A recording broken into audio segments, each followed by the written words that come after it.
I don't really know what I believe, and I don't think I care. Because if you have no need, you have no reason to listen to the gospel. A full-time vocational minister. There are a lot of people who are like more progressively Christian or grew up more progressive who are able to reconcile some of those things with their faith because they're not taught the world is black or white and those are your two options. Christianity is like a Jenga tower. Once you remove the bottom blocks, the whole thing comes crumbling down. Yeah, and like we're never going to understand an all-powerful deity. Hey, I'm Elijah, and you are listening to the Hopefully Wandering podcast. I'm joined here by my co-host. Hey, I'm Collier. I am the other host of the Hopefully Wandering podcast. And Elijah, what's the podcast about? Man, Collier, this podcast is about so many things, and we hit a lot of topics, a lot of our personal interests, a lot of things that we enjoy, current events, but this podcast really started out as an expression of ourselves coming out of like conservative evangelicalism and like Christian subculture, getting to grow and explore and experience the things we never got to experience or never really had positive opinions on. So we are now on a journey and exploration as forest rangers, going and exploring the different sites, the highs, the lows, the caves, the mountains of just philosophical ideas, ideologies, religion, and all sorts of things. Basically what that means is we talk about everything we didn't get to talk about in church, and we go and we visit them and we learn what we can, and what do they say? Leave only footprints and take only pictures. We continue on our way. Yeah, definitely. We talk about things we weren't allowed to talk about, and we talk about things that we did talk about in church with new perspectives. That's very true. Yeah, one of the big things that we do here is we share people's stories and listen to people tell their point of view. So if you're new here, go listen back to one of our several episodes with guests. All of them are incredible. And just choose one that sounds interesting to you and start there. Today we are talking about something a little outside the norm. Is it really that far outside the norm, though? Maybe not. We kind of, sometimes we hone in on deconstruction, religious specific type of things. And then other times we just want to talk about what interests us. And, just because of our background, Christian subculture, philosophy, stuff like that is going to seep into every conversation, as I'm sure it will today. Elijah, what is the special topic today? Since you clicked on this episode, you probably know it is Bojack Horseman, one of my new favorite TV shows and one of Collier's old favorites. And I got to ask Collier, when did you first do your watch of Bojack? So that's a little confusing because I think I started it and then turned it off in the first season and then picked it up again. I'm pretty sure my first full watch through was my first or second semester in college.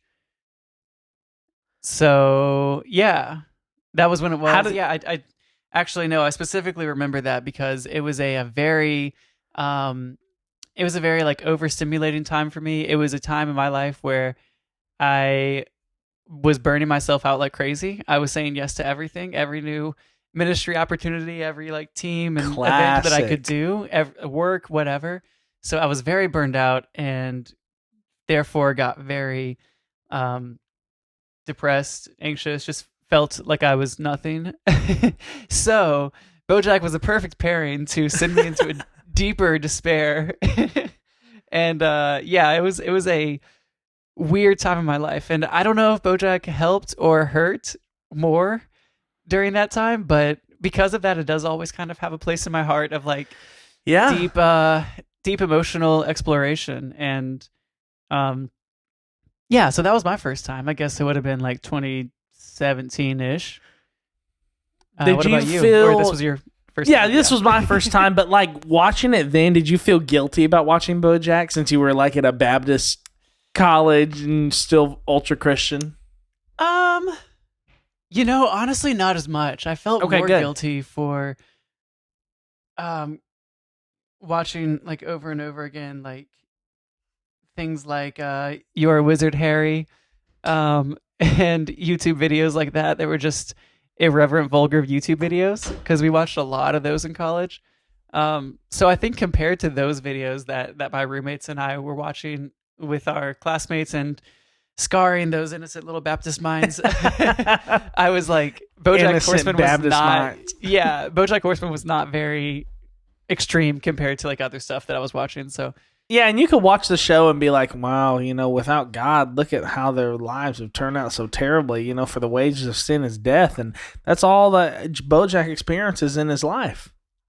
Totally. Yeah, there He just actually needs is. Jesus. Yeah, I mean, like I took a, worldviews and philosophy type of classes at my Christian college. And one thing that we discussed a lot was pop philosophy or pop culture and the philosophies and worldviews represented in those, like in albums and pieces of art that are current in modern day. So I definitely took that perspective to it. And, I was always very much of the camp of like extreme Christian nihilism, like Ecclesiastes, like Switchfoot, where everything is meaningless except for God. You just got to throw that at the end. So you do nihilism and you're like, everything's meaningless. Everything is just a routine that has no purpose. But God. Yeah. So that's where I was. So, Bojack kind of fit in with that because it explores a lot of nihilism, I think. And so I was able to very easily, take the Christian perspective on it and see it as like you said, the hopeless philosophy of the world. That's true. We're getting ahead of ourselves, though. Yeah, well, so since then, I've rewatched it like 3 times or so. And that's one thing I'll say to you, Elijah, and to you, dear listener. It's a good show to rewatch just because it does get so deep and each character has very big journeys. This is a rewatchable show. You may not think so at first, but every once in a while, especially if you're feeling like you need a little bit of existential crisis or something in your life, then turn this back on because it's a fun one to go through once you already know the story of what happens, and you can try to take a different opinion than you had the first time or just see different perspectives of the characters that you didn't see the first time. Yes. I am excited to talk about that. Dive in. I'm diving in. Okay. Yes. Stephen Curtis Chapman. Swan dive into the episode. So, first of all, I'm sorry if my voice is horrible or if I randomly burst into a sneezing fit. I've just been having horrible allergies today, so I'm going to try to keep it together, and I'm going to try to mute if I can't keep it together. That was edited out. It's fine. Yeah. Anyway, diving in. I've got a little game for you. Just a fun little thing about Bojack. Since it's fresh on your mind, you just watched it, just finished it. Just some like this or that questions, little trivia questions. Oh yeah, and let's stuff. go. All right. So, first one, which would you rather see from the show? Erica or what was in Hollyhock's letter to Bojack? Wait, Erica as in the the person that Mr. Peanut Butter is always getting distracted with at every gathering. Oh. He goes, Erica. Oh my God. And you've never seen her. Oh my God. I didn't make that connection. It's like every Christmas or every Halloween. It's every Halloween. Yeah. And like a lot of times just when there's a big group of people and he's supposed to be talking to someone, he'll just cut them off and go, Erica, what are you doing here? Oh my God. I didn't realize that. Oh, still probably Hollyhock's letter. And man, I want to talk about that though, because that letter wrecked me because there's no resolution with it either. Yeah. Zero. Definitely. Yeah, I feel like that relationship is the one where, well, at least for Bojack and the audience, there's no resolution. So, yeah, that would be That's heartbreaking to see hard. God. that. Okay, let's see. A little bit lighter. What would you say is your favorite Todd venture? Like favorite either thing he created, wacky business that he started with, or situation he got himself into. Oh man, there's so many, but it what's the axolotl? What was her name? Oh yeah. Oh god, I'm forgetting now. She's like a health inspector. Yeah, the one who is asexual as well. Yeah, no, when they go back to her house. When they go to her house, yeah. And like her mom's a porn star, her dad's an erotic like fanfic novelist, and they have like the vintage barrel of lube, and then the sister's like a deviant like so funny. Yolanda. It's Yolanda. Yes. But yes. I think my favorite Todd venture, and they don't they don't really talk about it that much, is when he's with I'm forgetting some of the minor characters' names. The girl who is crushing on him from his childhood. Oh yeah. Whose father helped write the Sopranos ending or whatever. Yeah. Emily. Emily. Okay, they make the Uber for women. Oh yeah. And and then they're like, well, instead of making this a safe, inclusive environment, let's just hire sexier women. Yeah. And they sell the company, and I'm just like, that's terrible. Oh, I know.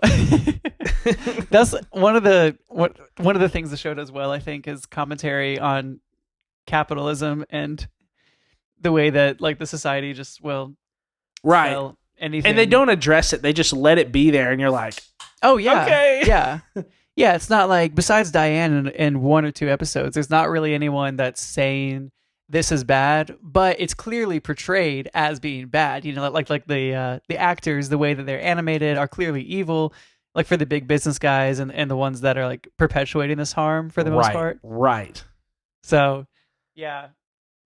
Speaking of the Yolanda, just real fast, one of the brief points, which I don't know if you were going to mention this or not, was I love the way that they do handle asexuality. There's not a lot of media that I've seen that really even like acknowledges it exists. And the ones that do, I don't know how well they do with like representation. I feel like it's a pretty good reality, like that there are people that are asexual who just don't like have desire for sex, and that doesn't mean that they don't have desire for companionship. And it's really cool the way that they weave like Todd's asexuality and his like eventual girlfriend at the very end. He ends up like having another girlfriend, and she's ace as well. And like I feel like they really explore that a lot more than most mediums. And it's I totally not like agree. a big thing that they're trying to like push down your throat. They're just like introducing it as something that is, you know, and it's not like it's not the main defining feature of Todd. It's just the defining feature in his dating life, I guess, but it's not the defining feature of him. And yeah, I feel like they handle it very well. I totally agree. I mean, I gotta be honest with you. I don't much understand like ace culture, and because I see the media talk more about, and I don't mean media in like a negative light. I mean like social media. Mm-hmm. I know much more about like gay culture or trans culture than I do like ace culture, and that just gave me a little. And I know it's fiction, so take it with a grain of salt. Like just understanding that a little bit. Like even like when Todd went to the Ace meetup, and he's like, man, I don't even know Aces got together, and like, we're married. The one couple was like, and I was like, yeah, oh wow. Yeah. So they're acknowledging it. Oh, totally. Yeah. And like with Yolanda, the one it's such a funny premise, like you mentioned in the episode where they go to her family. Her family's like literally porn stars and like sex shop businessmen. Like they're just like, their family's all about sex. And But what we see with like that first relationship, when they first kind of introduce asexuality to Todd, they explore that with her because they don't get together, and they're like, hey, just because we're ace doesn't mean we're a good match. Like if that's the only common thing between us, like why should we don't have to date, you know? That's very true, because they didn't get along really. They were cordial and they were nice, but they didn't actually like mesh. Mm-hmm. Got that Bud Light. Got that Bud Light. Of that too, just a quick shout out again to Your Favorite Heretics, who we mention a lot. They have on one of their stories on their Instagram, one of their story highlights on their Instagram, they have a really good, very like thoroughly researched and thoroughly resourced story highlight about asexuality. So you should go check that out if you're if you're interested at all.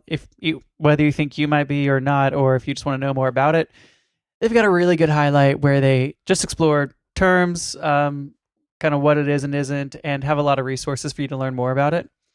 So yeah, I just wanted to shout that out. They're pretty cool over there, of course. Kings and queens and royalty. Mm-hmm. Okay, so on to the game. Sorry, if you could have a day with any character in the show, who would it be? Who would you hang out with for a day?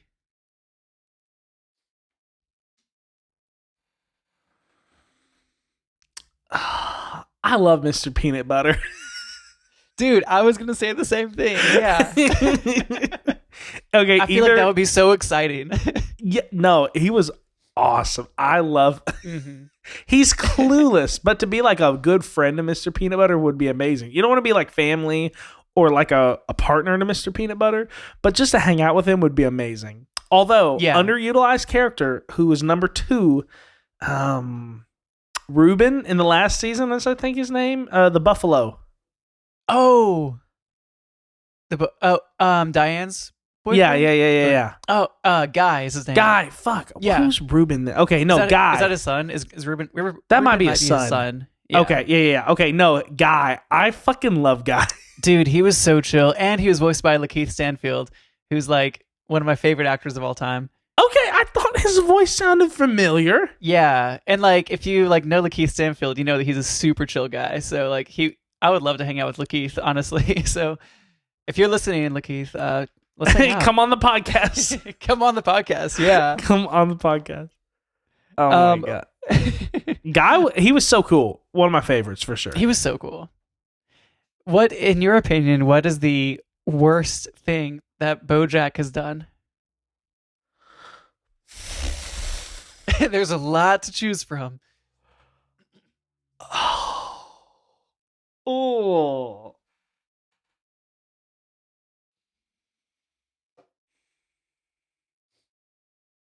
Which, as you think about this, that's one thing we should point out about the show is that Bojack Horseman is not in any way trying to validate your bad behavior. There's a little bit of a stereotype, I think, that some fans feel validated by him, that they can be horrible people and still be like, I don't know, the protagonist. But I think that's bad media literacy. The show doesn't try to vindicate him. The show tries to show where he's wrong and punish him for it, and show that you should not be like him or most people in the show, honestly. So just a disclaimer about the show. Do not think that you're vindicated because you relate to him. That's a bad thing. So if you relate, then explore that and work on it. It's like the same guys who identify with the Joker. Exactly. Yeah. No, it's probably these same individuals. Yeah.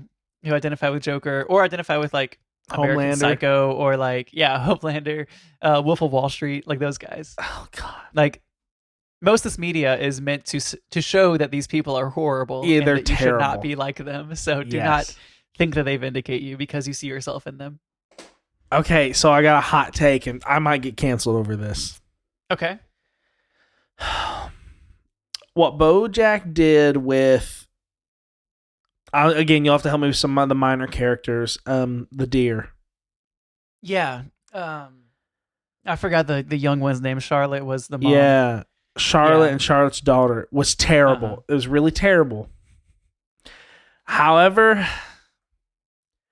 maybe it was legal. It was still terrible. He thankfully got caught in the act, so he didn't finish going through with it. Again, not acknowledging his actions.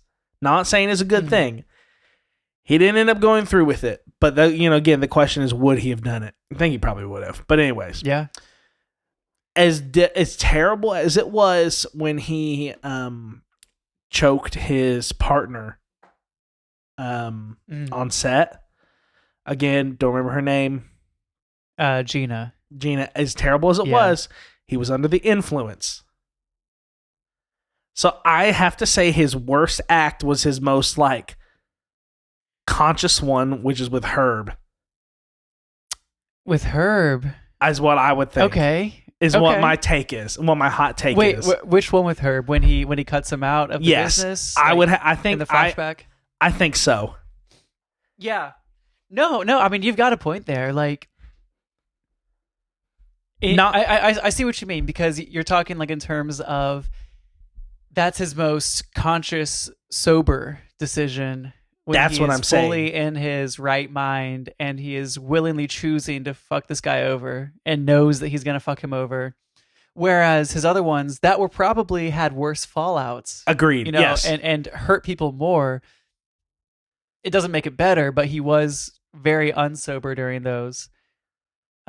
Yeah, I get that perspective. I'm not sure if I fully agree, but I totally see that. Yes. Yeah. Again, I'm not saying that those things weren't bad or maybe even worse. I'm just saying that with addiction being a disease, when you're under the influence, you're more apt to do stupid things versus when you're fully sober and still even choose to do the bad thing. I'm like, oh. Yeah. Totally. There's no excuses. Yeah. Now I will say with Charlotte's daughter, the one thing that they showed in that episode was the grooming process from step 1 to step. That's very true. Because the thing is, you can say, yeah, he wasn't sober, I guess, at night, he had been drinking, but why was he drinking in the first place? Because he got the trust of this minor, or however old I think she was a minor. Yeah, got the trust of this minor, took her to became a paternal type of figure for her, sort of, and then bought them alcohol and made her leave her friends when they got alcohol poisoning. So yeah, he was under the influence of alcohol at the last act, which would have been the worst one. Yeah, but that's true. That's true. His buying alcohol was the reason they were there in the first place. Yup. God, I mean, there's really no redeeming any of it. I mean, no, not at all. Not at all. Yeah. Which that's the thing I loved in the last season. They showed a lot of the fallout of his actions. When they showed Gina being having a PTSD from being choked in the action movie she was in, and they showed keep forgetting her name, but the deer that the minor he almost Charlotte's slept with. daughter. And, yeah. They showed her being traumatized as well, and having her whole life upended because of him basically following her. I forget who else they showed, but they showed a lot of it's fallout. The director lady. Oh yeah, the indie director, yeah, who he really screwed over. They showed her, get a redeeming thing where she and Gina worked together, and they were able to move past it. But they also showed how Bojack had hurt them so much and had really set their whole lives back. So I appreciated that. I think was that the last episode or the third to last episode when they focused mainly on those characters? I think it was third to last. Yeah. Because second to last is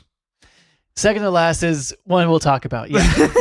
And then the last episode is also one I want to talk about because it had a very interesting ending, to say the least. Yeah. No, I've heard that fans were very conflicted on it when it came out. We'll talk about that too. I like that though because it's real to me. Oh, totally. Yeah. No, I do too. Okay, just a couple more questions. What is your favorite running gag through the show? One of just the one of the reoccurring jokes, whether it's Erica. Is this across every episode? The animal themed puns for everything. The tongue twister. There's so many. Yeah, Courtney Portnoy in Detroit. with Yeah. Princess Carolyn. That one kind of got on my nerves. Yeah, the Courtney Portnoy, blah, blah, blah, blah, blah, from Detroit, like the tongue twisters Princess Carolyn had were kind of annoying. I don't know. Now that I know about Erica with Mr. Peanut Butter, I think that one might be my favorite. Yeah. No, you know what? I take it back. It is my favorite one is with the guy on the news, the whale, Oh, yeah. and his assistant, Is this Randy. Randy? Oh my God. Yes. I love Randy, did you put these goddamn graphics in there? I love Randy. Yes. Oh, I it's think so that's my funny. favorite. I love He that. just constantly, or he talks about his ex-wife, and he's like, which is in no means like my ex-wife. Actually, I have to say, Deborah, if you're listening to this, I love you, and I'm and I'm just like, oh God. Yes, I love that. I love that. One of my favorites has got to be just the way that they like go in stride when they steal the Hollywood D and it becomes Hollywoo. Yes, It's the way And for then- the entire and the then entire in the series. last episode, Yes, I love that. That one and probably Hollywood. yeah. That one probably also esteemed character actress Margot Martindale.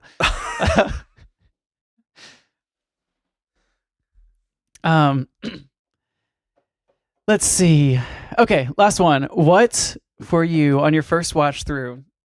What was your most like, oh shit, episode or moment? Like you're like disturbing or just wild or hard hitting scene where you were like, oh shit, this changes things. I mean, come on, you know which one it is.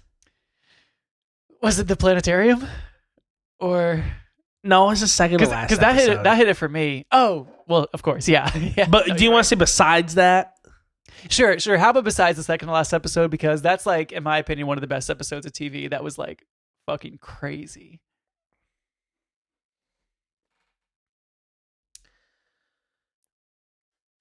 You know what really hit me hard? Uh-huh. Like it was really fucking weird for me. And I don't know if this is my answer, but this one really, it was when Diane and Mr. Peanut Butter have hate sex. is that the one where they have that Fracking. yeah, well where there's that shot of Mr. Peanut Butter on top of her like shirtless. And they're like angry. Yeah. And I'm like, oh my God. I know. That one was weird. That one was a lot for me. That yeah. Damn, that was incredible. Dude, but we no. should try to like Have hate sex? sure, I guess. Yeah. Yeah. No, I was gonna say we should try to edit this video with like some pictures or references or something. Okay. I don't know. Maybe I could work on that. I can Help me find some. I'll put a bit. figure out a way to do that. Yeah. Wait. No, you can't do that. We'll get copyright. Will we? I mean, other people on YouTube do searches it. image. Well, I guess it depends. If we don't do like whole clips and we put like a little. Yeah, if we just put like little soundless clips or little pictures of like that picture of Mr. Peanut Butter. Maybe we can do that. We'll see. I'm not looking this up right now. Yeah. Yes. Yeah, that's it. I just wanted to ask you some of those. Wait, hold on. little That's questions not my about- answer. Oh, it's not. Okay. No. What's your answer? Probably Gina. Oh, yeah. Probably that one for me. When you found out it was real that he was choking her. Yeah. And Yeah. I think I like saw it coming like a mile away, Mm-hmm. but it was still really, really hard. Either that or with Charlotte's daughter, Penny. Penny is what her name is, right? Penny. Yes, you're right. Like when Charlotte walks in on them, I'm like, Yeah. oh my God. Yeah. But yeah, no, the Sarah Lynn was. Yeah. For me, it was just it was definitely the Sarah Lynn one for me, just because of the way.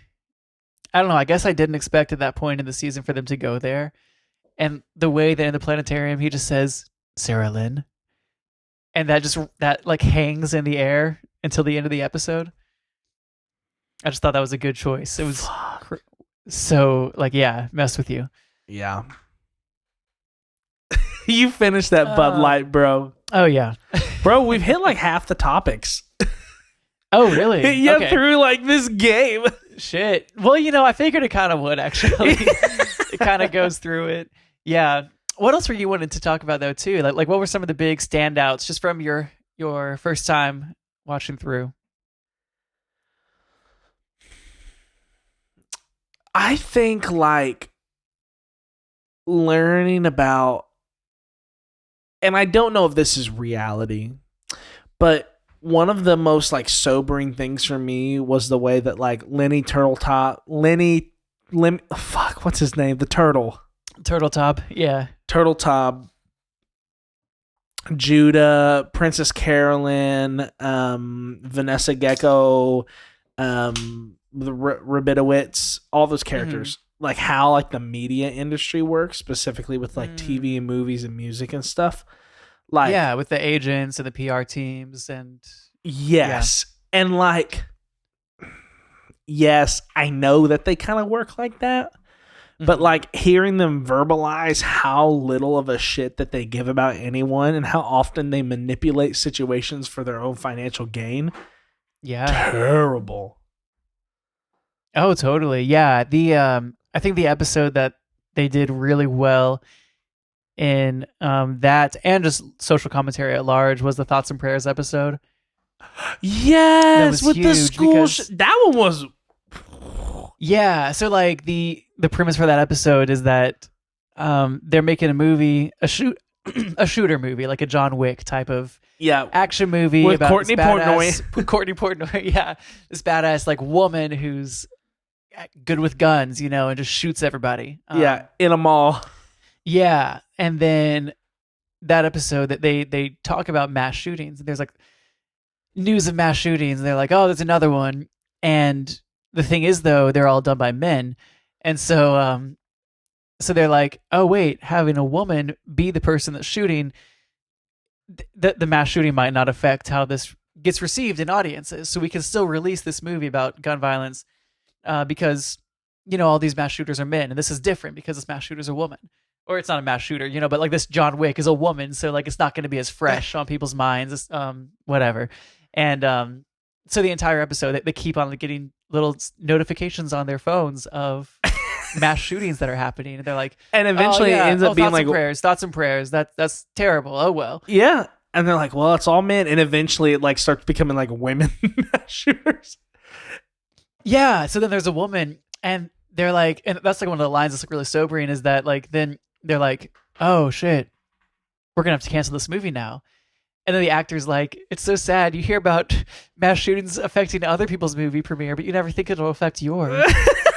And it's like, yeah, it's such a social commentary about like, I mean, the way that America deals with gun violence. And also, like you were saying, those media, the way that like the advertising, the PR, the agents and everything are really about their bottom line more than anything else, and about manipulating situations to make it so that they can still produce their thing and be profitable. It cracks me up at the end too, where they're in like the California state legislation, and they're like, well, we did it. We banned all guns. Princess Carolyn's like, well, men would rather ban all guns than like start to acknowledge sexism in the movie industry. Yeah. Yeah, because I think it's maybe Diane has like such a poignant line in that episode where she says, wow, I can't believe that they hate women more than they love guns. That's what it is. That's what they say. Yeah. And I'm like, okay. Yeah, that one, I think some of the big critiques of American capitalism culture and stuff, that one, and then it's all throughout the show, but especially at the end with Guy and Diane on their investigative journalist about the white whale. They do this like thing where there's a businessman, this making a monopoly and buying all the businesses that he can buy. And they literally in that episode like have the legislature say that it's say that it is legal. You have $1 billion. You can now kill whoever you want. Yeah. It's like they're investigating this death of a warehouse worker. Like it's a very clear comparison to like Amazon and Jeff Bezos. Yeah. And so they're talking to Jeff Bezos and they're like, and the Jeff Bezos character is like, yeah, I killed him because he was trying to start a union. And they were like, we caught you on tape. And he said, didn't you hear they passed a law saying billionaires can kill people? And they're like, what? Yeah. Oh. Yeah, literally. So that's what I think some of the, like in the later seasons, especially, the show did so well of critiquing capitalism in that way. The show slowly became less about Bojack, which I like because you got to see a more broad, the show takes place in multiple locations too. Yeah.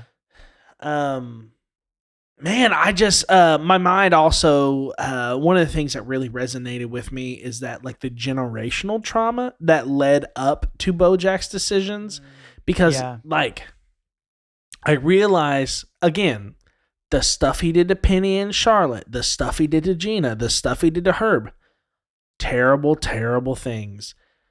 But how did he end up being such a selfish person with crippling addiction? Well, because of his mom and dad.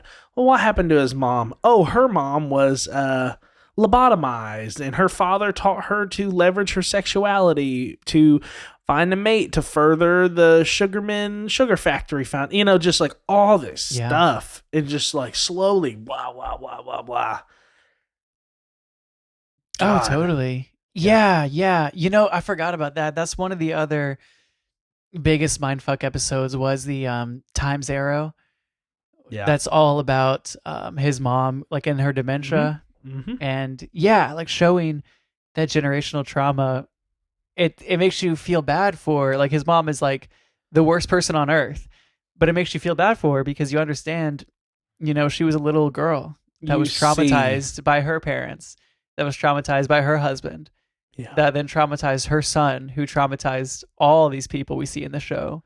A lot. And I don't think, and again, I don't think the show in any way is trying to say that her actions or Bojack's are permissible or excused because of this, but it does a good job of saying that people are shaped by the people who shape them. They're shaped by their experiences.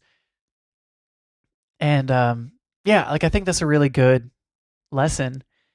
And that was a really interesting exploration of that, like how so much trauma got passed down for so long.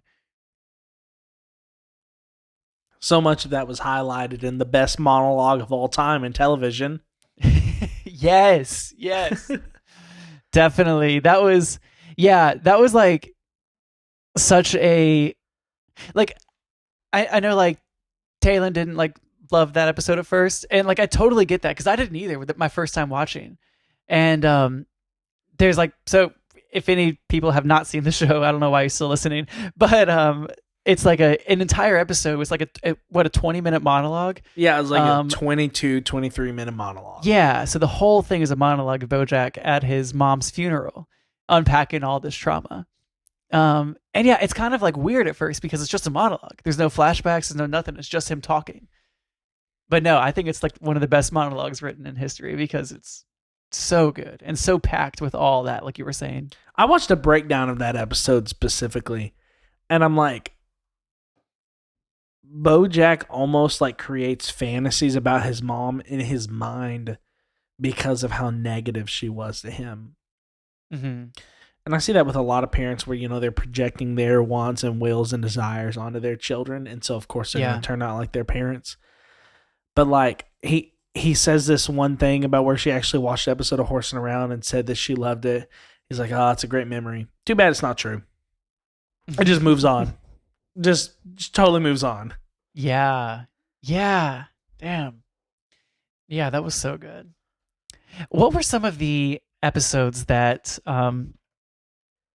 that like really hit home for you, or that you like were really memorable, like with their maybe philosophy or things that you related to. Mr. Peanut Butter's Halloween one Oh yeah. really, really like hit home with me because like I didn't really consider Mr. Peanut Butter to be a bad person, really. Mm-hmm. I think he's just like really friendly and really attention seeking.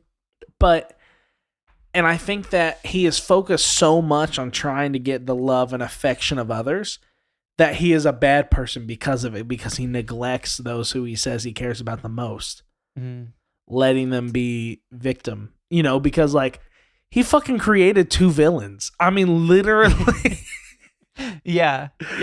And I don't remember the first one, like she got into a debate about politics at the Halloween party. And she's like, maybe we need to like protect the interests of the rich. And I'm like, oh no. And then with Jessica Biel. Yeah, that's right. With Jessica Biel.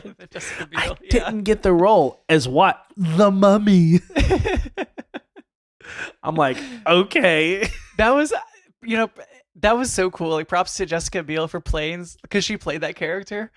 She played herself. And like, I love that she played a character that made fun of herself, and that was like such a wacky version of herself.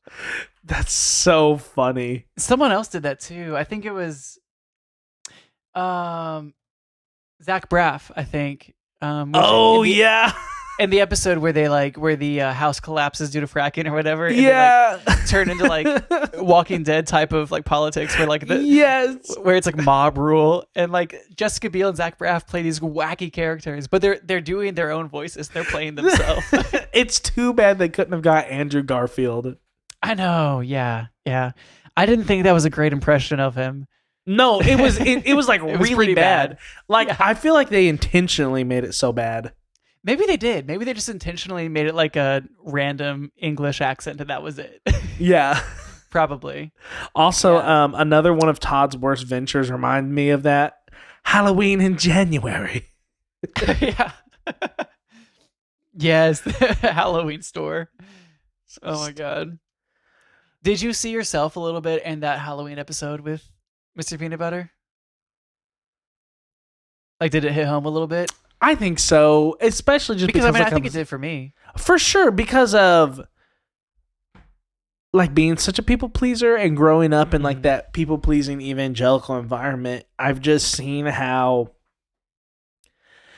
I can neglect the relationships that really are important just so that I can stroke the ego of the populace, of like the collective popularity, And I think that, and I don't know about you, but like that was really true for me. Like when I was doing full-time ministry, is that I would focus so much on like the production, or what do people think? What is their perception of me? What is it? How can I please everyone, that I would hurt the individual? Yeah. No, I can name at least one example, probably some more if I gave it a little bit of thought, of times that I did very, very similar things to Bojack, or not to Bojack, to Mr. Peanut Butter in that episode where he's with someone at a party and they want him to be attentive to them, because they don't know anybody or whatever. And he is so distracted by everybody there that he's talking to everybody, like Erica and everyone at the party, and leaves them alone and doesn't give them the attention that they need. I've definitely done that a lot. I've done that to Michaela. I've done that to people, to other people in my past, and especially, like at ministry, man, at church services when I was the worship pastor. Yeah. I was like that guy who would like talk to somebody, and then my eyes were like, always looking over. Yep. I would just like be going everywhere. I'd be trying to see everybody, trying to, like you said, gain everyone's favor. I can see that too with like. Again, I'm not calling you out. I'm just saying because you were. This is just the way it was. Like with your one volunteer student who showed up to play. Yeah, like that instant alone, rather than trying to help the one high school student who's struggling with their identity, because of the general populace of the church, you choose the side with them. Yeah. And that was our priority. I'm not you, not me. Just being in that environment. That's what they tell you to be the priority. Oh, totally. Yeah, yeah. Like I probably wouldn't have, a lot of problems with some of the sin issues or something, like some of the minor things that I was supposed to have a problem with, but I would definitely, call people out or discipline them or whatever. They like take tell action. you to. Yeah, because I had to. And that sucks. It does. I think for me, another one that I really loved was I really enjoyed. Okay, well, two of them that somewhat I related to, but also I just really enjoyed like the internal monologue because I love internal monologue stuff. Was the episode entitled "Stupid Piece of Shit," where it's Bojack's going through his day, and the majority of the episode is his internal monologue where he's being super self-critical and he's calling himself a stupid piece of shit over and over again.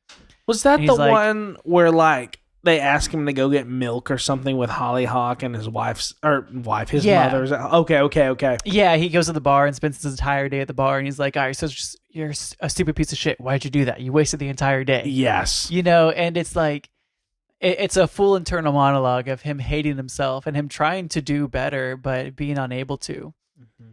And, I've seen that, not to that extreme, but I've seen that in my life too, where like, especially, I feel like it's something that's maybe like caused by ADHD or something. I know a lot of ADHD people struggle with this. And are you ADHD? I'm like self-diagnosing myself. I don't know. Okay. TikTok makes me think I'm neurodivergent. Oh, totally. No, I mean, like I've read a lot of stuff and relate to it very strongly. So I'm somewhat self-diagnosed. Yeah. Okay. And that's something that a lot of people with ADHD have very critical monologues because they'll be like unable to do something. Like sometimes I'll be on the couch and I'm like, I know I need to do this. Like I know I need to whatever, fold the laundry or do the dishes or something. And I'm like, I need to do this, but I physically cannot make my body get off this couch right now. And then I'll be like, I'm such a fucking lazy piece of shit. And like, so there's that internal monologue going in with me sometimes. Not to the extreme that Bojack is, and his is because of lots of other reasons. But I thought that was a really good just venture into the internal monologue of somebody that's like that wants to get better, but is struggling and can't, because like you were saying, addiction is a disease and his is mostly from addiction, and it's he can't really fix it. And it reached a point to where the addiction was fueling his internalized family trauma because those are the same things that his mom told him. Yeah. Over and over and over and over. And eventually he's just like, I guess this is who I am now. She made it very clear multiple times is like, you're a horseman. You will always be a terrible person. Mm-hmm. And she's like, and she literally was like, you can try to be good, run around with all your little friends, do your thing. But at the end of the day, you're just like me. And I'm like, oh my God, what a twisted, terrible thing to say to someone. Totally. Yeah. Which the fact that parents like that do exist in abundance in the world makes me very grateful for mine. And it makes you realize that I mean, our parents were not at all like that, which is kind of rare. And I mean, from stories I've heard from Christians too, like a lot of Christian parents, when their kids leave the faith, will be very, very horrible. Luckily, our parents haven't really. Thank God. So we got lucky in that regard. That was good. And then the other internal monologue thing I was going to bring up was it's towards the end of the series. It's Diane's episode in her head when it's like half animated. It's animated on like a 2D writing. One of my favorite lines actually in the entire series comes from that show, and it's the one where I can't say the entire line off the top of my head, but she's trying to describe herself and who she is because she's trying to write a memoir and she can't. And she's talking about the art, the Japanese art of taking a broken pot and like mending it with a certain like mending solution to make it together. It's gold. But like, yeah, to be like an ornate broken pot. Yeah. So you mend the cracks with gold, so the cracks are part of the artistry. And she's talking about that art and trying to relate it to her life, and she goes, "So those cracks that are mended with gold are me, and the pot is also me." And I just love that. It's like the realization that like you are your cracks, you are your trauma. You're also everything that's not your trauma. You're also everything in your life. You know, everything you experience is you. It's not the good times that make you. It's not the bad times that make you. It's all of it. And yeah, cause like when I watched that episode, I was like following along so much with that illustration. I was like, oh, that's so cool. I love that illustration of like the breaks and the cracks being mended back with gold, and that like being such a beautiful thing. And then she kind of breaks it down when she's like, it's all me. Yeah. The emptiness of the pot that has nothing in it, that's her, you know? Yeah. Mm-hmm. Man, that is so... I'm surprised you watched it and appreciated it in your Christian phase, because like that's counterintuitive from like the evangelical idea of like good and evil people, is because like, you know, without eternal redemption, you know, ultimate salvation coming from Christ, you are taught that you are nothing but a piece of shit. You know, you're nothing. Yeah. Everything about you is bad. And then through Christ, you're one of the sanctified. You are 100% good, which ignores everything about what Diane said. Yeah. Well, so here's the thing. I didn't really resonate with a lot of that stuff in my Christian phase. I watched it and I appreciated it as a show, but especially like that episode I didn't love in my Christian phase, actually. You know, I didn't get it as much, because the Christian, the sermon illustration would use that same pot mending with gold art form from Japan or whatever. A Christian pastor would use that illustration, and I've seen that. And they would say that the gold is God. You know, that Jesus fills in the gaps. He fills in your weak spots. He makes you whole again. That would be their illustration that the pastor would give. But Diane's simple, like, honestly, it's kind of like almost giving up on trying to explain it, and it's saying, it's all me. You know, it's not this part's good, this part's bad. It's just all what makes me who I am. That's right. And I think looking to the second to last episode and realizing how frail and fragile and short our time alive is, I don't think that we can afford to worry about stuff like that for too long. Legitimately, because if you spend your whole life dissecting every minute detail for looking for the meaning and stuff, I think you're gonna spiral. I mean, legitimately, like Diane, because like, I know, I'm not saying that it's not worthwhile for her to think, you know, try to make sense of it, but I'm just like, sometimes stuff doesn't make sense, and it just happened, and that's all that it is, and you choose to take it and move forward. And if you sit there and you think about it and you think about it and you sit there and you think about it, you'll look up and, you know, it's 5 years later. Totally. Yeah. I think so too.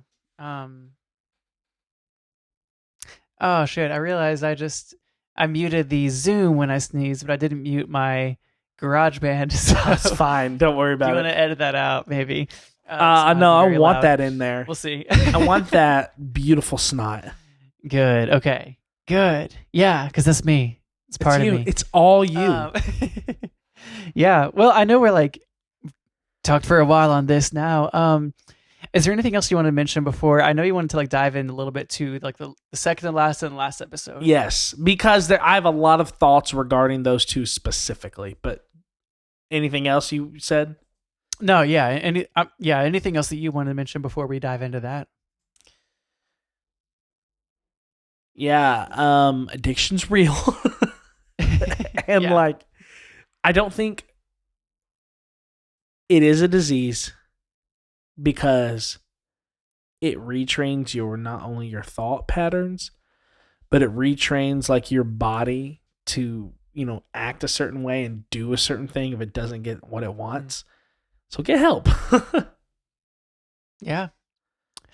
Yeah, I mean it's a intense retraining, which is possible to be retrained. Yeah. Again, retrained. And I use that as kind of like I've got a lot of like Christian guilt left over from like my consumption of alcohol now. Because like I'll be honest with you, Collier, I have a little nightcap every night now. Okay? I just do. I like it. But here's the thing, if I didn't have it, I wouldn't really be upset about it. Yeah. And sometimes I feel guilty for doing that every night because that's what I grew up being taught to think, that if they would, I mean, literally say if you consume alcohol and you consume it daily, you are in addiction, you are in sin. And I'm like, but then you compare yourself to the type of addiction that like Bojack had, to where he literally could not live without it. He was marking off marks in the vodka bottle per day. And he couldn't, he's like, if I don't drink this much, I'm like, okay, that's a total different measuring system than like what I am used to. So I'm like, but it's also lets me know the signs of like, if I were drinking too much or smoking too much or something like that, like how to measure myself, because I don't want to end up like that. Yeah.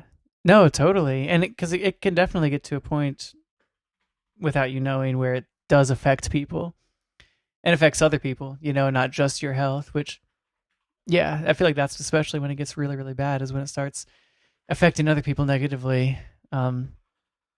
Yeah.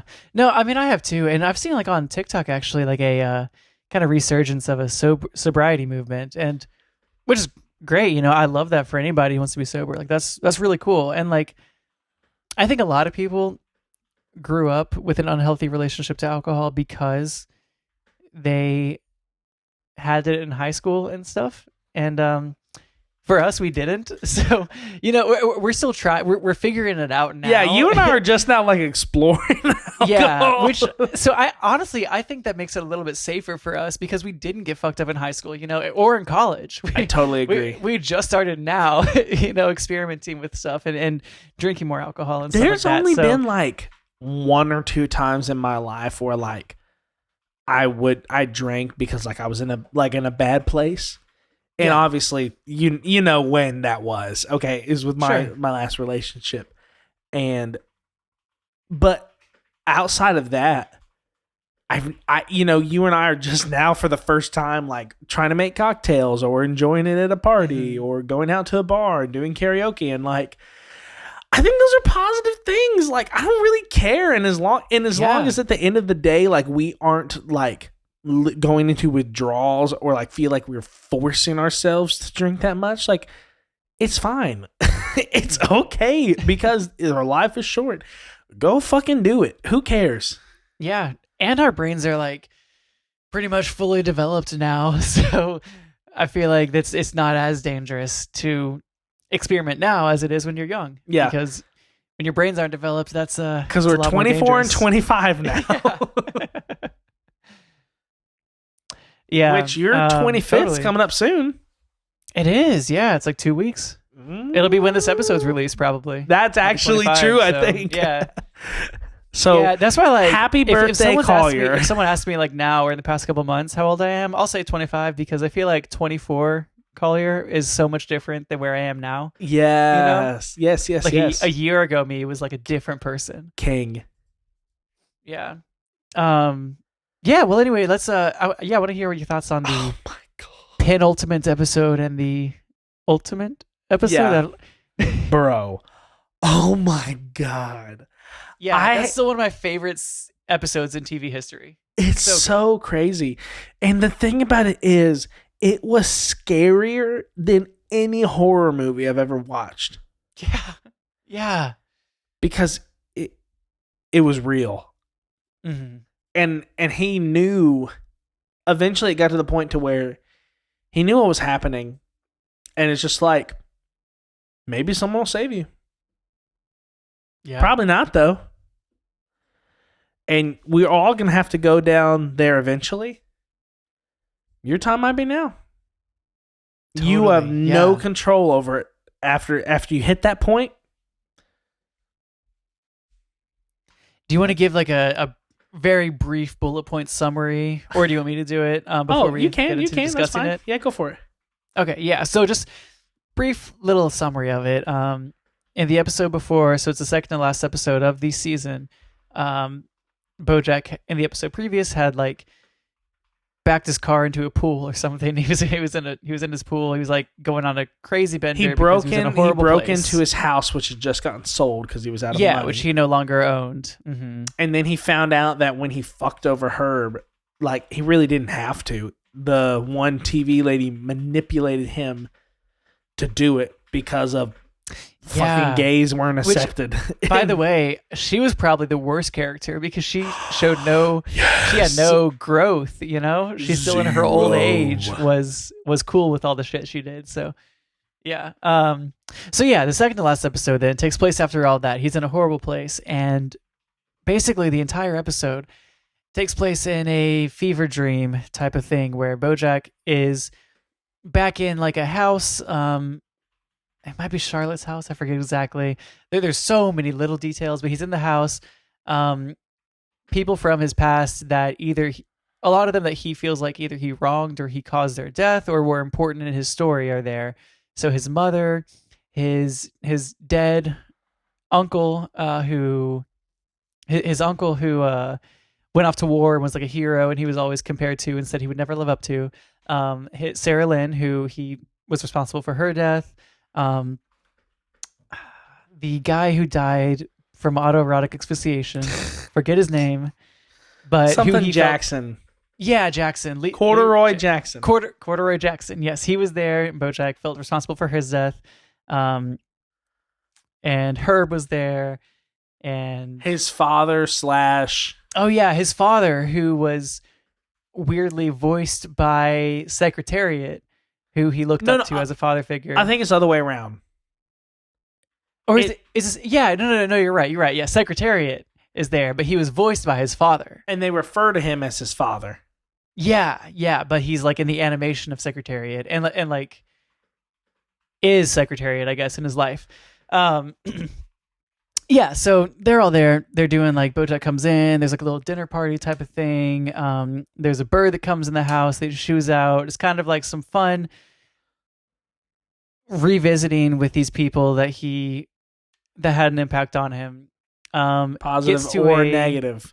Yeah, positive or negative. It gets to a dinner party and a dinner in which it gets slowly more and more insanely disturbing. Every person at the dinner party does a little show, like does a routine, a talent show type of thing. And then after they do the talent show, they enter this door and go away. There's only black behind the door. Yeah. They just fall. Yeah. And there's the most harrowing poem of all time called The View from Halfway Down, in which Secretariat, who in the show committed suicide by jumping off the Louisville Bridge, actually. Not the Louisville Bridge. The Clark, what's it called? The Clark something bridge? Yeah, that's it. That's the bridge. The I-65 bridge. He jumps off the bridge to commit suicide. And the the poem is about it's called The View from Halfway Down. And it's a poem about his thoughts as he's traveling in the air to his death. Didn't we read that in like English class or something? We might have. It sounds like it. I heard it somewhere else. Know. Yeah, it's so good. Yeah, and then basically it ends with Bojack's turn to go in the door, and in one of the also most disturbing parts of the whole show, Herb, as he's swallowed by the blackness, tells him, Bojack says, like, "I'll see you on the other side," and Herb says, "Oh, Bojack, there is no other side. This is all there is." And he gets swallowed by the blackness. Dude, I got chills. Yeah. So anyway, that's the brief summary. It's kind of hard to pack a lot of those details into a summary, but anyway. I have a question. Go on, Did Elijah. the bird symbolize anything? So there's a like an old wives' tale or traditions. There's superstitions that when a bird enters a house, it symbolizes death. So that's one interpretation of, yeah, like it symbolized someone dying soon Okay. or something like that. Okay. Yeah. All right, that makes sense to me. It Well, might symbolize more. I'm not sure, but yeah. all I want to say, I mean, because it's pretty self-explanatory, like once you explain it like that, but like, it's just really, really sobering just to be like, that's it. And I don't know if I fully agree with that's it. Like that there's no afterlife, there's no reincarnate, there's nothing afterwards, because I really don't know if there's nothing afterwards. Mm-hmm. And I don't know if there really is any way to know. But if you live in a world where there is nothing afterwards, why not live this life to make it count as much as possible? And I don't think Bojack did that at all. And that's mostly why it was so scary for him, is because not only did he live as if there's nothing afterwards, he fucked people over and he sent people into that nothing before they were ready. Yeah. Yeah, I'm thinking of like the terror on his face when Herb says that, and how he's trying to escape the blackness after that. And I feel like he always was holding out hope. He always assumed that he would be vindicated and that he would make amends for his wrongs. He assumed that he would be forgiven for his wrongs from those people. I think he like maybe assumed in an afterlife, if not consciously, then subconsciously, just assumed that his life would keep on going. And that, he knew he was horrible. He knew that he had done horrible, horrible things. And I think eventually he just thought that he would have the time to make up for them, And I think that whole dinner where he realized, oh, they're gone. Like, these people I fucked over are gone. I can't make up for that. And then also, oh, there's no other side. I'm not going to see them and be able to make up for them on the other side. That sucks. I think that like really fucked him up, because he assumed and was holding on to hope that he would have more time to make up for these things. Just imagine if they ended it there. Dude, for some reason, like when I first watched through, when I thought back to it, I thought that they ended it there, and I was like, "Oh my god, that's a wild ending." Because I think it was because when I first did my full watch through, they were coming out with the last season. So I don't know if they did piece by piece. Maybe they didn't. But for some reason, yeah, for like a couple of years, I thought that was the last episode. God, you don't even get that last one. The last one is what tied it all together for me. Yeah. I thought it was such a needed episode after that, because it was so dark and so despairing. The last episode was... I loved it, yeah. So before we go on to the last episode, though, is there anything else you want to say about the view from halfway down? No, I mean, it scratches my nihilistic itch. Mm-hmm. But is there less hope through like an atheistic, nihilistic philosophy? Maybe. But you also can't admit to me that like the living on the Christian faith stuff isn't still just a guess. I mean, you don't know. Yeah. You still don't know what it's going to be like. You just have faith that it's better afterwards. And so whether you're nihilistic or deistic or not, you're still living your life as if that's the best way possible. And so it really doesn't fucking matter, even if there is something on the other side, because you only get one shot in this life. That's it.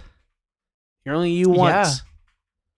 Yeah. And even if you do believe in reincarnation, you come back as someone else, it's not really you, someone else. So. Totally.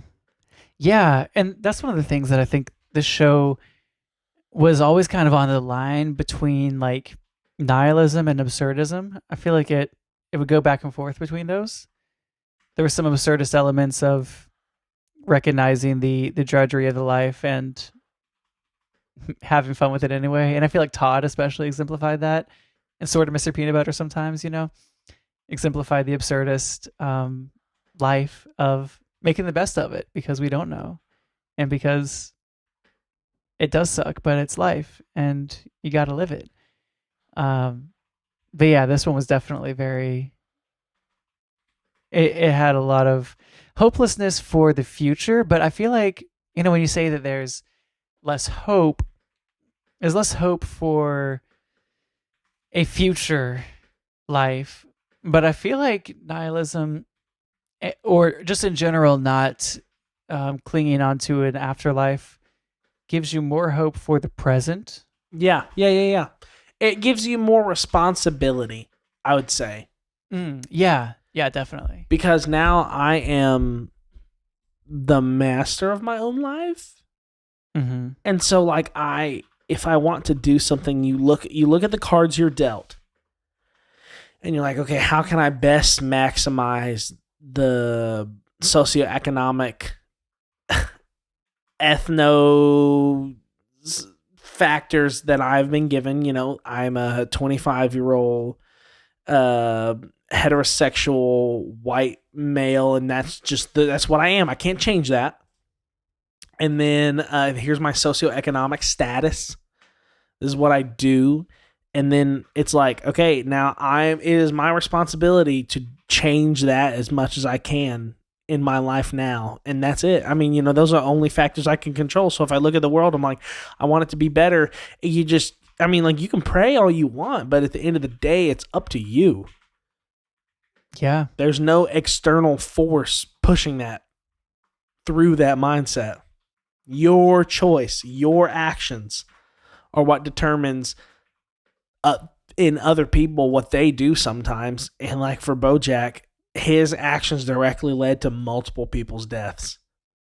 Yeah. Yeah, definitely. So speaking of that, yeah, we can go on to the final episode, because I think the final episode does deal with some of that.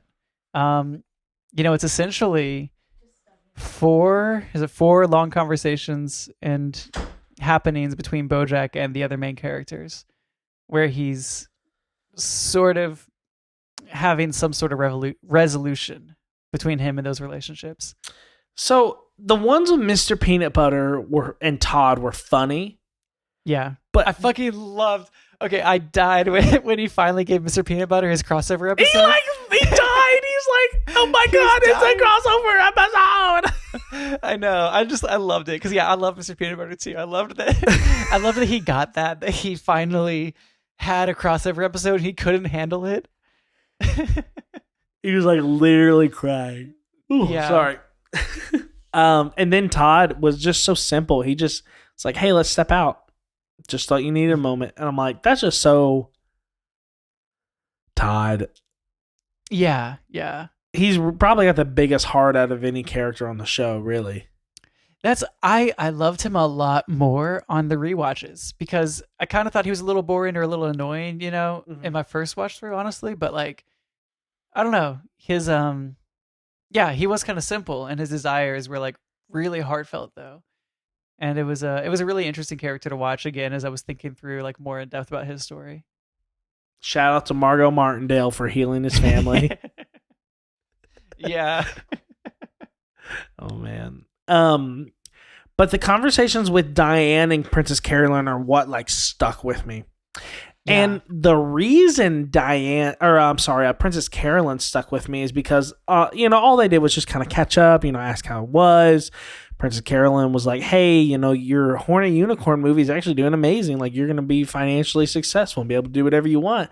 It's like, like, I thought that everyone hated me. And she's like, that's the thing about people, is they're forgetful. And I'm like, yeah, I feel like that's so true, because like, give it 10 years and like people just kind of let it go. Yeah. I mean, example out of many, many examples, but fucking Chris Brown has like beat up Rihanna and a lot of other women. You know? incredibly, like definitely did, it's not even alleged. He did beat up women. Yet he's still winning Grammys and people still love him. And they just forgot. They forgot about the violence that he did. And that's just one of like so many examples of people in Hollywood and music that have done horrible, horrible things. And they're like, oh, well, it was 10 years ago. We forgot. Sorry. Yep. And like, I think eventually people are going to forget the Kanye shit. I really do. Depending on what happens with him, if he keeps going on this road or not. Yeah. I just think I think that they will eventually.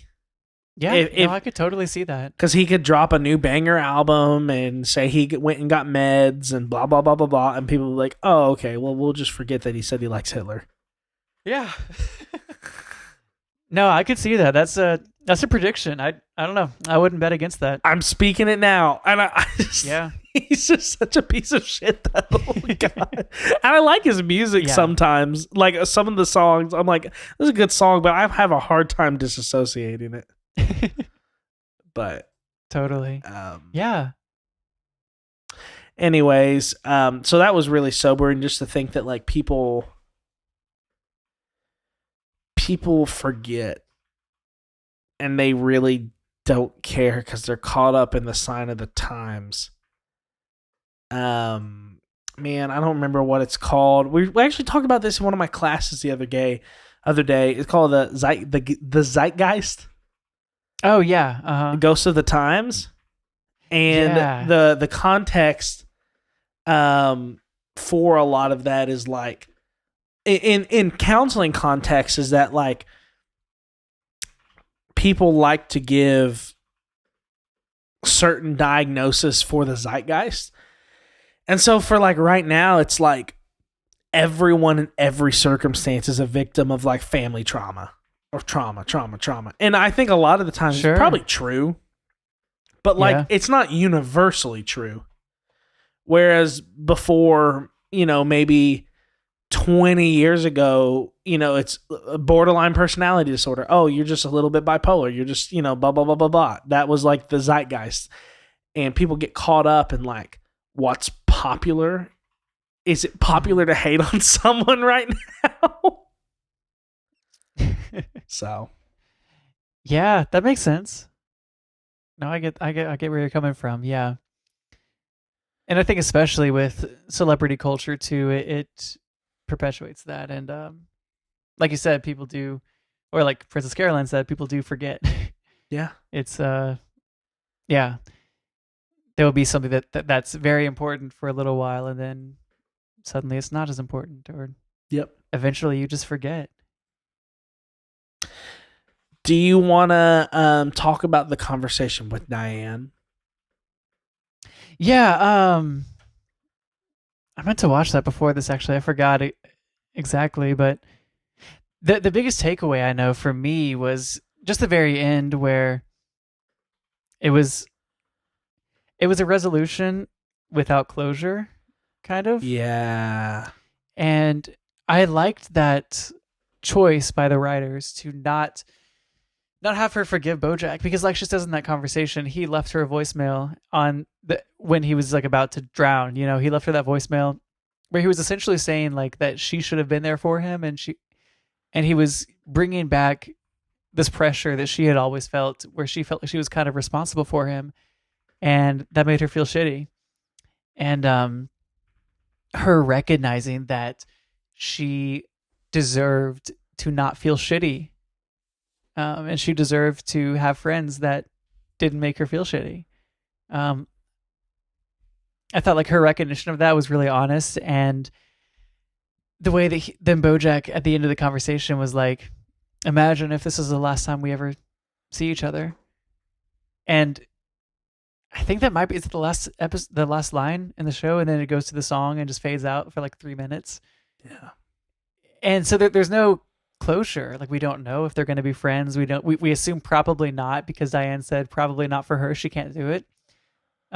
But it's kind of that, like you're sitting with that question that Bojack asked, like, what if this is the last time we see each other? And that friendship that had been so impactful to both of their lives, you see that they resolve it in a way because they recognize their friendship, but then also recognize that they don't need it Yeah, anymore. that's very true. They've grown Yeah. past the need for each other almost. Because Mhm. Bojack needed Diane to Yeah. tell him that he was a good person. I think Diane needed to try and fix Bojack. Yeah. Yeah. She needed to be responsible to fix him. Mm-hmm. Yeah. What are your thoughts on that and that conversation? I know that And I think that I don't know. that's Yeah, what was I don't real. remember as much. Oh yeah, yeah. Well, it's just it wasn't a very substance filled conversation, which is part of why I thought I know people didn't like it. They didn't like the non closure, but I'm like, that feels real to me. Yeah, because honestly, I mean, how many friendships have you had in life that have ended? And I mean, a lot of my friendships that have ended, I haven't even gotten that much of a conversation. No. You know, it's been more of a ghosting type of thing. So even the fact that they had a conversation about it is more closure than most people get. So I loved the fact that it didn't end with like a perfect closure and a perfect path going forward. I loved that it was. I loved also the artistic choice to make you sit and watch their faces as that amazing song just plays for like 3 minutes for Yeah. them, because it forces you to sit with that reality of it is a kind of uncomfortable, and like a friendships will end, and it's comfortable though. Like it's an uncomfortable situation you have to sit in.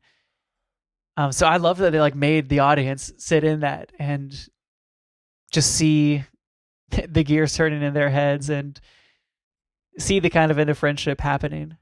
Yeah, you have to sit in it. You have to revel in it, because that's what life's really like. Is that you may have intentions, you may want to keep up, but it just doesn't happen sometimes.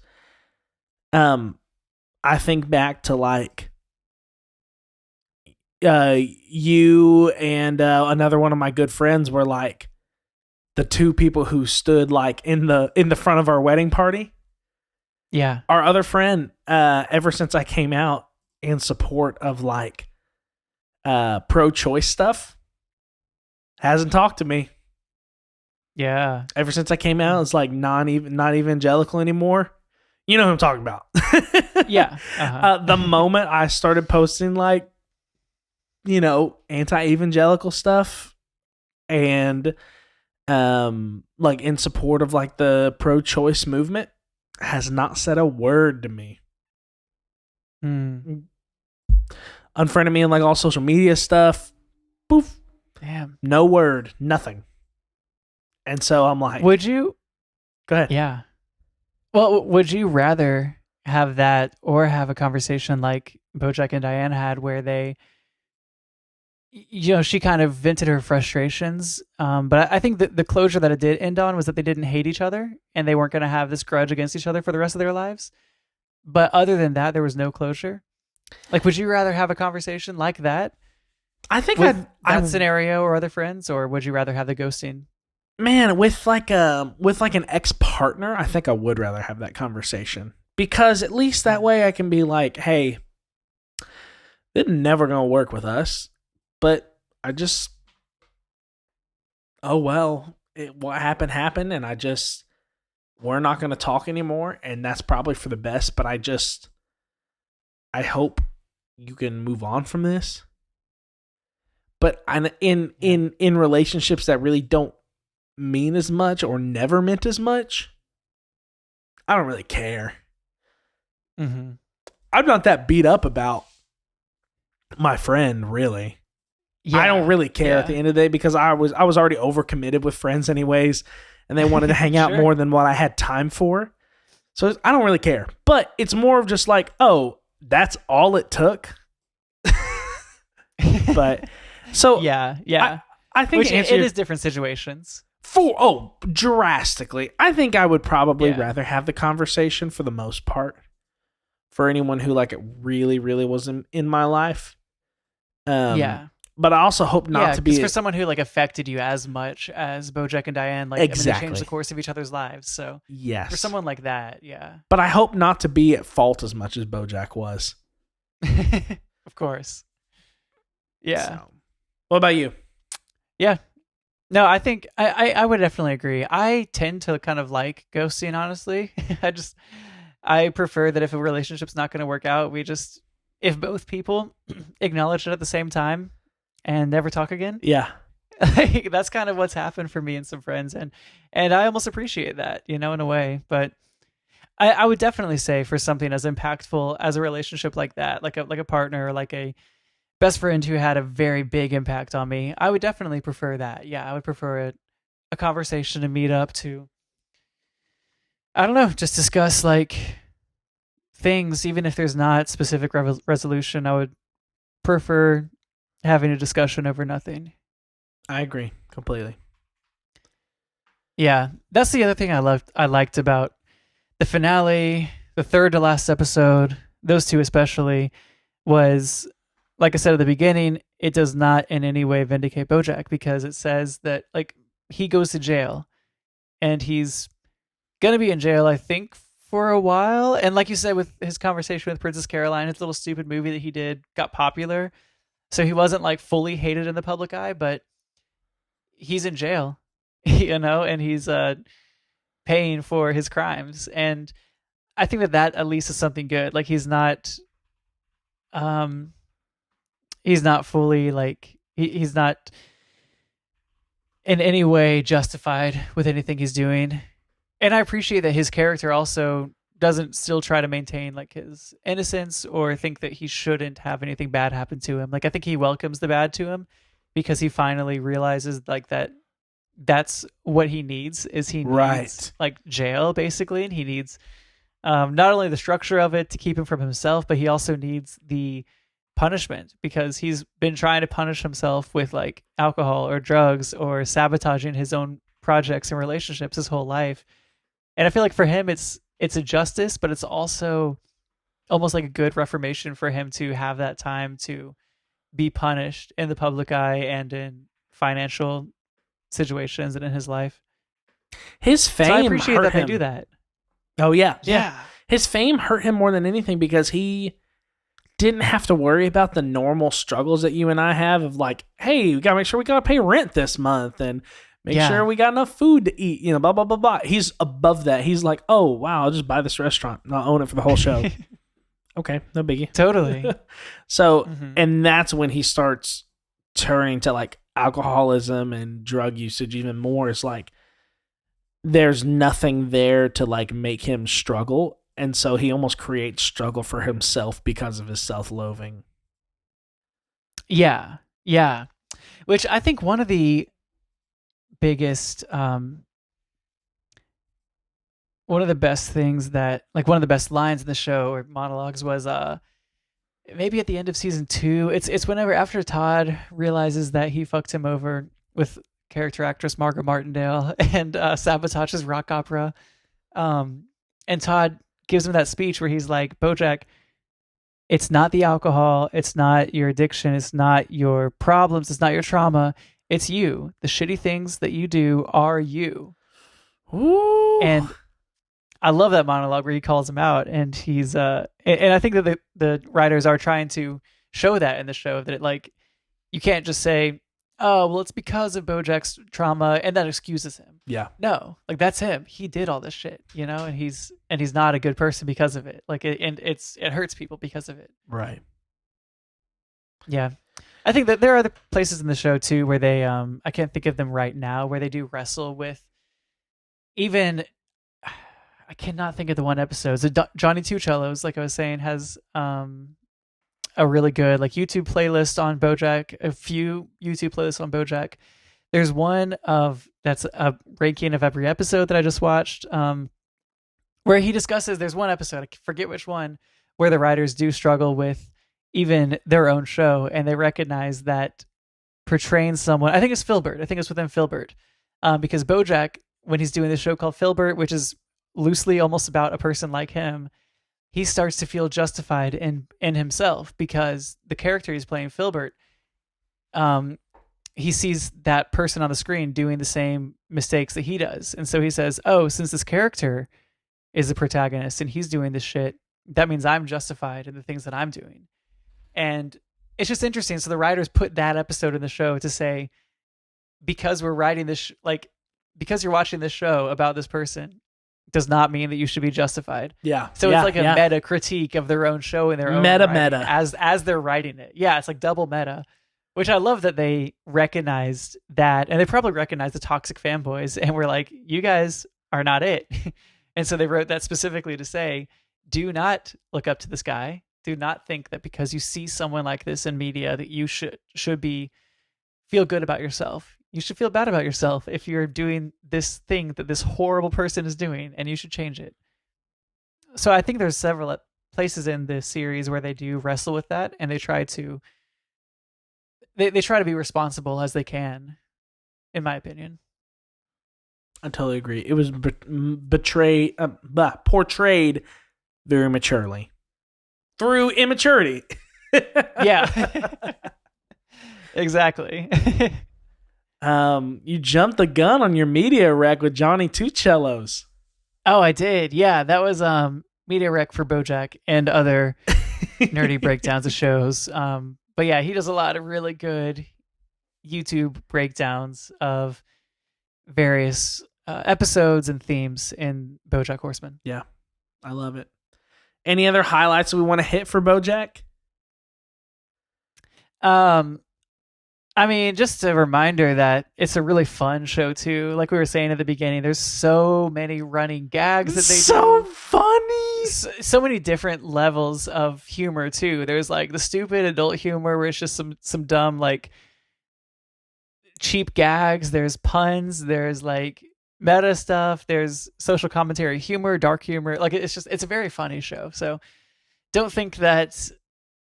Like, don't get sucked into all the depression of it, because that's what we're talking about. It's a very, very light, fun show as well in ways.